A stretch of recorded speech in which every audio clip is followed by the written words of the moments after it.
Praise the lord. ఈరోజు దేవుని వాగ్దానము ద్వితీయోపదేశ కాండము 28వ అధ్యాయము 3వ వచనము. నీవు పట్టణములో దీవింపబడదువు, పొలములో దీవింపబడదువు.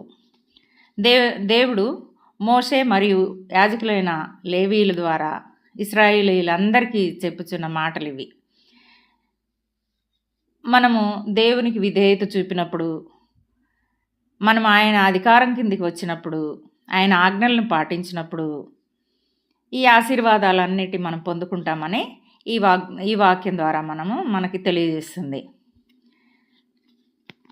ఆయన ఆజ్ఞలను అనుసరించి నడుచుకునేడల, ఆయన మాట వినేడల ఈ దీవెనలన్నీ మనకు వస్తాయన్నమాట.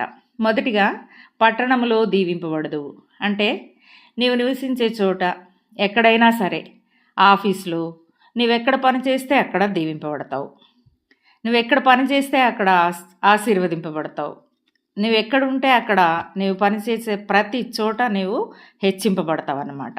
రెండవదిగా పొలంలో ఆశీర్వదింపబడతావని, దీవింపబడతావని.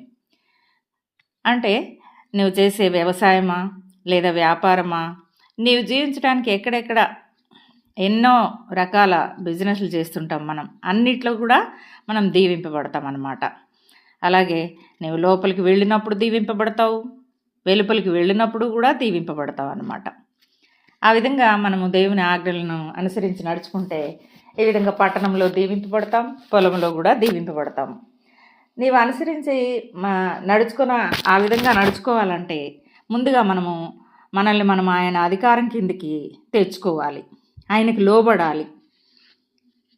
అంటే 28వ అధ్యాయం ద్వితీయోపదేశ కాండము 28వ అధ్యాయం 14వ వచనంలో ఉంది, యెహోవా ఆజ్ఞలన్నిటినీ విని వాటిని అనుసరించి గైకొన్న యెడల యెహోవా నిన్ను తలగా నియమించును కానీ తోకగా నియమింపడు అని ఉంది. నీవు పైవాడవుగా ఉండువు కానీ క్రిందివాడవుగా ఉండవు అని ఉంది దేవుని వాక్యంలో. అలాగే 28వ అధ్యాయం 9వ వచనంలో కూడా అంటున్నాడు, నీ దేవుడైన యెహోవా ఆజ్ఞలను అనుసరించి ఆయన మార్గంలో నడుచుకున్న యెడల ఆయన ప్రమాణం చేసిన రీతిగా తనకు మనల్ని ప్రతిష్ఠిత జనంగా నిన్ను స్థాపిస్తానని అంటున్నాడు. ఆయన ప్రమాణం చేశారు కదా మనకి, వాగ్దాన దేశం నడిపిస్తానని.